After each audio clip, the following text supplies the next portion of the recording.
Think of being on a hunting trip, skulking out in the vegetation with someone known for being strange. They raise their rifle at an unseen target, but whatever that target is, charges them, grabbing them and shaking them like a dog with a rag. The only thing is, you cannot see the creature, and any parts of the hunter it blocks disappear.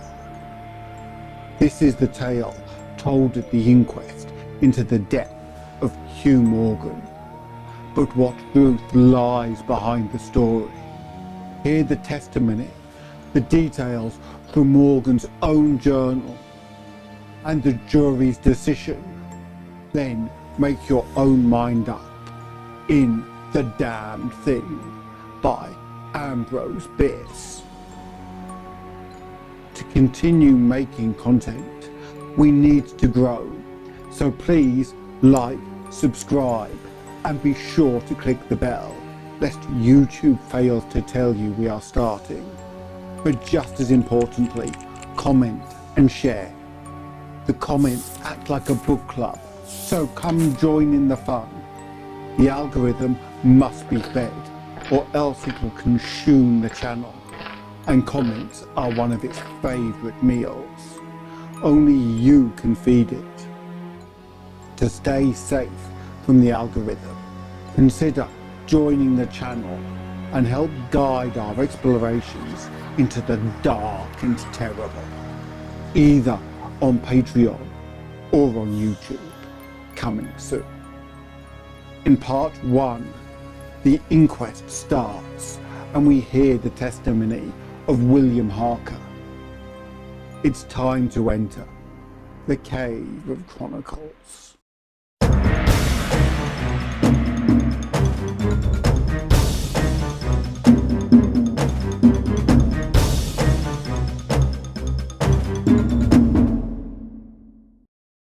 By the light of a tallow candle, which had been placed on one end of a rough table, a man was reading something written in a book.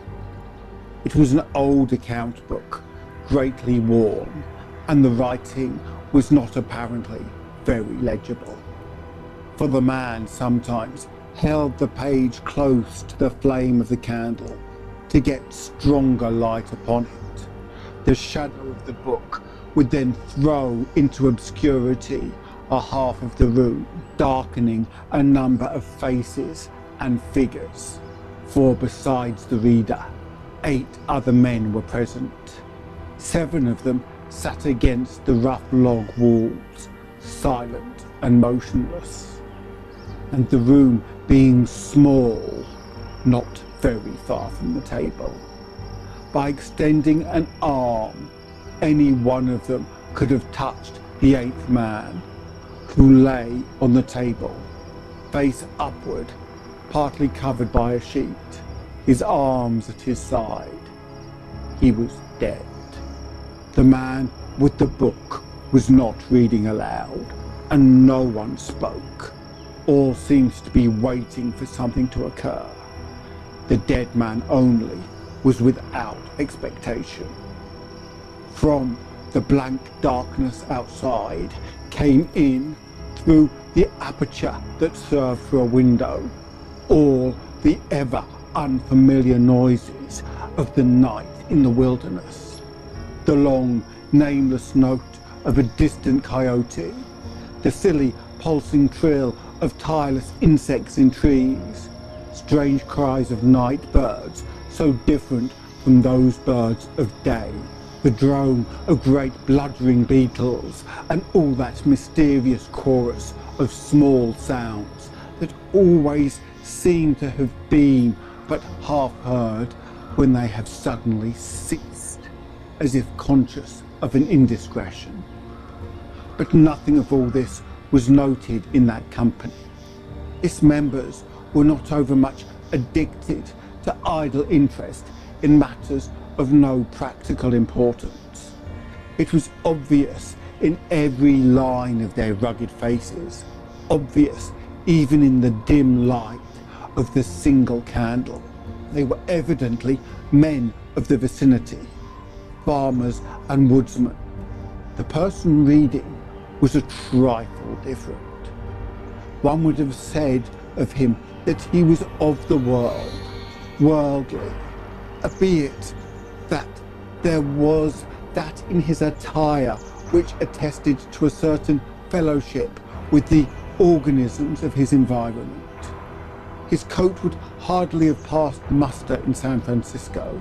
His footgear was not of urban origin, and the hat that lay by him on the floor, he was the only one uncovered, was such that if one had considered it as an article of mere personal adornment, he would have missed its meaning.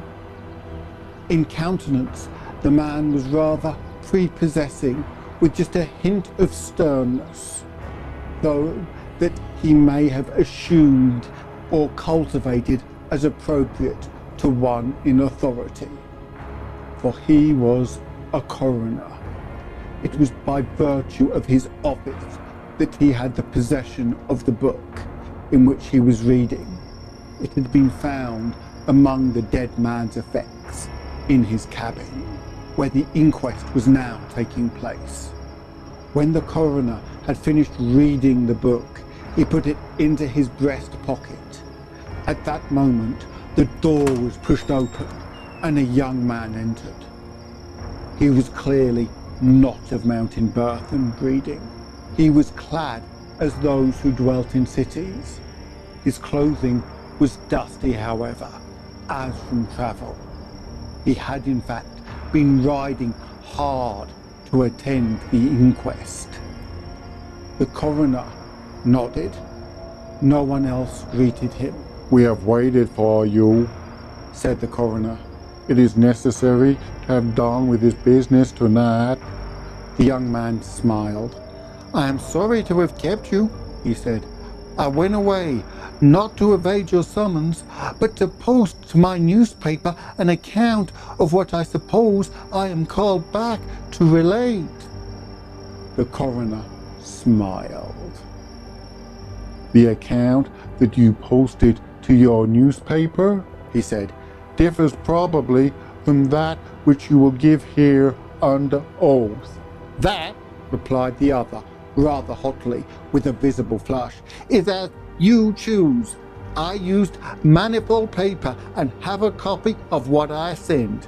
It was not written as news, for it is incredible, but as fiction. It may go as part of my testimony under oath." "But you say it is incredible."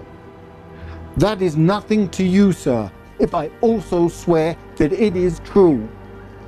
The coroner was apparently not greatly affected by the young man's manifest resentment. He was silent for some moments, his eyes upon the floor. The men about the sides of the cabin talked in whispers, but seldom withdrew their gaze from the face of the corpse.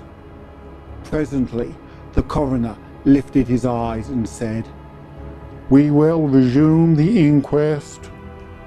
The men removed their hats. The witness was sworn. "What is your name?" The coroner asked. "William Harker, "Age?" 27. "You knew the deceased, Hugh Morgan?" "Yes." "Were you with him when he died?" "Near him." "How did that happen?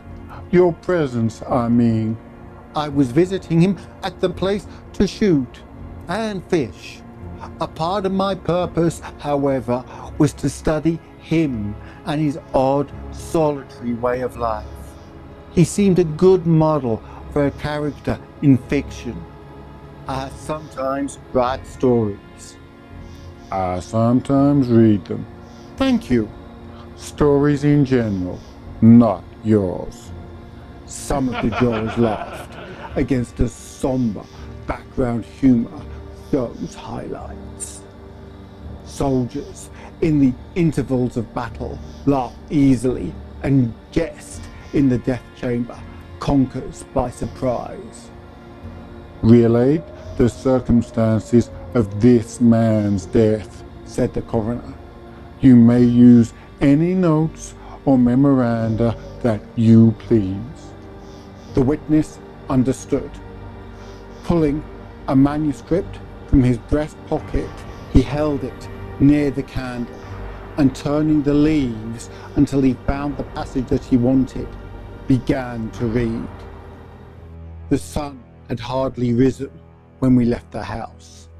We were looking for quail, each with a shotgun, but we only had one dog. Morgan said that our best ground was beyond a certain ridge that he pointed out, and we crossed it by a trail through the chaparral. On the other side was comparatively level ground, thickly covered with wild oats. As we emerged from the chaparral, Morgan was but a few yards in advance. Suddenly, we heard, at a little distance to our right and partly in front, a noise as of some animal thrashing about in the bushes, which we could see were violently agitated. "We've startled a deer," said I. "Wish we had brought a rifle." Morgan, who had stopped, was intently watching the agitated chaparral, said nothing, but had cocked both barrels of his gun and was holding it in readiness to aim. I thought him a trifle excited, which surprised me, for he had a reputation for exceptional coolness, even in moments of sudden and imminent peril. "Oh, come," I said. "You're not gonna fill up a deer with quail shot, are you?" Still, he did not reply, but catching a sight of his face as he turned it slightly towards me, I was struck by the pallor of it. Then I understood that we had serious business on hand, and my first conjecture was that we had jumped a grizzly. I advanced to Morgan's side, cocking my piece as I moved. The bushes were now quiet, and the sounds ceased, but Morgan was attentive to the place as before. "What is that? What the devil is it?" I asked. "That damn thing," he replied without turning his head. His voice was husky and unnatural. He trembled visibly. I was about to speak further when I observed the wild oats near the place of disturbance moving in the most inexplicable way. I can hardly describe it. It seemed as if stirred by a streak of wind which not only bent it but pressed it down, crushed it so that it did not rise, and this movement was slowly prolonging itself directly towards us. Nothing that I'd ever seen had affected me so strangely as this unfamiliar and unaccountable phenomenon. Yet I'm unable to recall any sense of fear. I remember and tell it here because, singularly enough, I recollected it then, that once, in looking carelessly out of an open window, I momentarily mistook a small tree close at hand for one of a group of larger trees at a little distance away.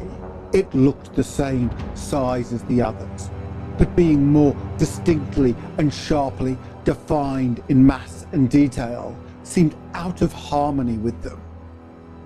It was a mere falsification of the law of aerial perspective, but it startled, almost terrified me.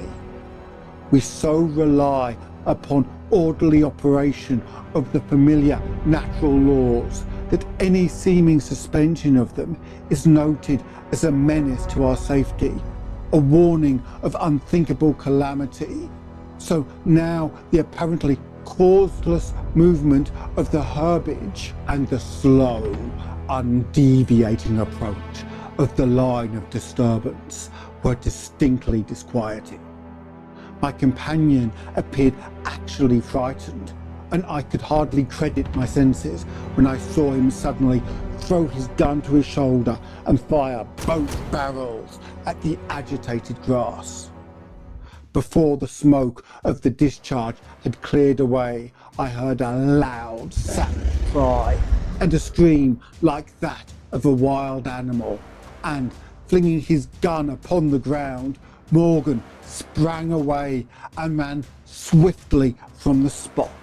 At the same instant, I was thrown violently to the ground by the impact of something unseen in the smoke, some soft, heavy substance that seemed thrown against me with great force. Before I could get upon my feet and recover my gun, which seemed to have been struck from my hands, I heard Morgan crying out as if in mortal agony, and mingling with his cries were such hoarse, savage sounds as one hears from fighting dogs. Inexpressibly terrified, I struggled to my feet and looked in the direction of Morgan's retreat. And may heaven in mercy spare me from another sight like that.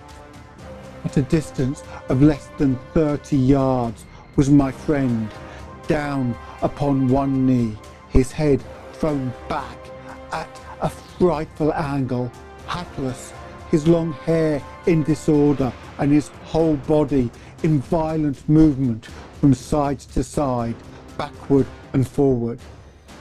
His right arm was lifted and seemed to lack the hand. At least I could see none. The other arm was invisible. At times, my memory now reports this extraordinary scene. I could discern but a part of his body. It was as if he had been partly blotted out. I cannot otherwise express it. Then a shifting of his position would bring it all into view again. All this must have occurred within a few seconds. Yet, in that time, Morgan assumed all the postures of a determined wrestler, vanquished by superior weight and strength. I saw nothing but him, and him not always distinctly. During the entire incident, his shouts and curses were heard as if through an enveloping uproar of such sounds of rage and fury as I had never heard from the throat of man or brute. For a moment only I stood irresolute. Then, throwing down my gun, I ran forward to my friend's assistance. I had a vague belief that he was suffering from a fit or from some sort of convulsion, but before I could reach his side, he was down and quiet. The sounds had ceased, but with a feeling of such terror as even these awful events have not inspired, I now saw the same mysterious movement of the wild oats, prolonging itself from the trampled area about the prostrate man towards the edge of the wood. It was only when it had reached the wood that I was able to withdraw my eyes and look at my companion. He was dead. So ends part 1 of The Damned Thing. In part 2, we hear the results of the inquest and the full details of the damned thing emerge when Hugh Morgan's journal is read. We currently release at least 3 episodes a week, as well as having live streams that chat guides the story on. So check the channel page to join in the fun. Link above. If you enjoyed the tale, it helps us if you let others know, so please click the like button and share with others that may be interested. Subscribing will let you travel with us on further adventures of the dark and terrible, with the bell notifying you as we set off. The comments are like the book club, where you can have fun discussions on the story and what you thought about it. There you can also let me know if there are any specific stories you would like to see performed. I try and reply to every comment, so you will not be ignored. If you want to join our band of intrepid explorers, come visit us on Patreon or YouTube, coming soon. There we have a Discord server where you can share in discussions and even help guide the choice of stories. There are a host of other insane benefits that will grow with the membership.